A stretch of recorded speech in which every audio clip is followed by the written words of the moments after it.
ओडिशा रे एभली अराजकता चली कि फ्री स्पीच रो गला दबेबाकू फ्रीडम ऑफ स्पीच रो गला दबेबाकू ए भारतीय जनता पार्टी रो कर्मी और नेता माने पछौ नांती। जदि आपण विफल सरकार को समालोचना करिवे ताले आपण को जीवन रु मारी देबार अवस्था भोगिबाकू पड़िबो। जार उदाहरण होची आपणक सम्मुखरे रश्मि परिजा जहाकू दीपावली काली राति रे हुए तो सी आज आम पाखे न थांदे तांकर ए अवस्था को आपण माने विजुअल देखि पारुथिबे। मोर कहबार कथा भारतीय जनता पार्टी रो कर्मी और नेता माने कोन अभय बर पाई जाइछंती। तांको विरुद्ध रे जे समालोचना करिवो से माने तांको मरणांतक आक्रमण करिवे। तांकर किए किछि करि परिबेनी।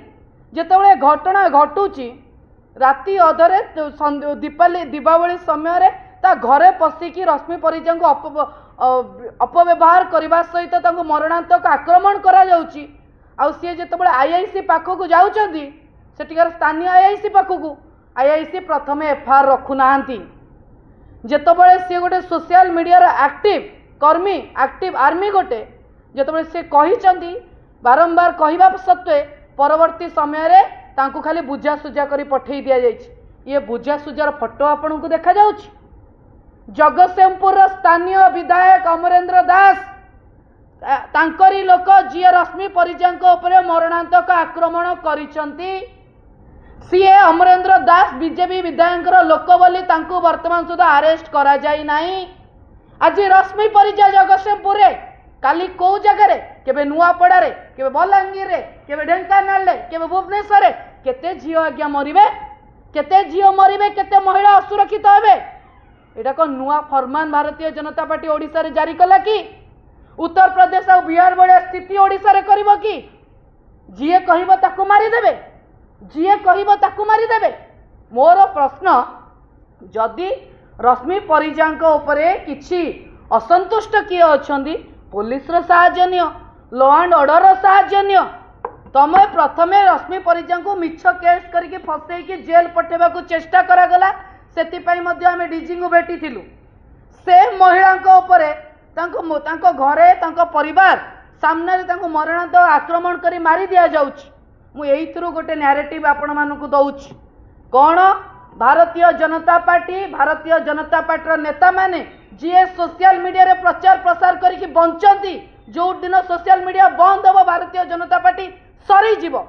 किंतु आज जेतेबेले सोशल मीडिया रे भारतीय जनता पार्टी रो मुखा खोला जाउची चित्र चरित्र को सामना को अना जाउची सेतेबेले भारतीय जनता पार्टी थरहर तांकर तळ स्तर रो कर्मी को लगेई कि जी सोशल मीडिया रे भारतीय जनता पार्टी को समालोचना करिवो ता सरकार को समालोचना करिवे ताकू जीवन रु मारी देबे। एइथिरु आपण क्लियरली जानी पारुथिबे ग्राउंड रे सेमानक स्थिति नाही ओडिसा रे सेमानक स्थिति नाही। सोशल मीडिया रे भी लोक कोउटी ना कोउटी भारतीय जनता पार्टी रो जो अवस्था खराब करबा को लागिलेनी तांको चित्र चरित्र को क्लियर करबा को लागिलेनी। Bharatiya Janata party social media रे मध्ये डाउन होबा को लागिलानी। आगामी समय रे मु कहि रखिबा को चाहूची एई कथा को बिजु जनता दल रो वरिष्ठ नेता एवं मो सहित उपस्थित थिबा राज्यसभा सांसद महोदय एवं अन्य नेतृवृंद आमे ग्राउंड को जिबू। आमे सेठी प्रश्न पचारिबू पुलिस का पई जदि आईआईसी इमिडिएटली एक्शन न नियंती जगतसिंहपुर एसपी इमिडिएटली एक्शन न नियंती दोषी के जदि न धरंती ता बाले आमे जानिबू एमएलए को कथा रे बीजेपी नेता को कथा रे पुलिस साहाय्य रे आंको उपरे मरणांतक आक्रमण होईछि। आज गोटे फ्री स्पीच को मारिबा को चेष्टा करूछ हजार हजार शह लक्ष लक्ष फ्री स्पीच ओडिसा रे सोशल मीडिया रे तुमको विरोध करिवे युवपीढ़ी महिला विरोध करिवे। ओडिसा रे समय आसीबो आज्ञा तमे ग्राउंड को जाई पारुन सोशल मीडिया रे मध्य तुम मुह देखई पारिबनी भारतीय जनता पार्टी। ए रश्मि परिजांकर कथा को आमे एइटी रखिबुनी भारतीय जनता पार्टी को प्रश्न करिवु से सरकार को प्रश्न करिवु से नेता को प्रश्न करिवु से पुलिस के प्रश्न करिवु से प्रशासन को प्रश्न करिवु एवं ए लड़ाई आमे राज्य रास्ता को नबु आज एइटी शपथ करूछु। वंदे उत्कल जननी।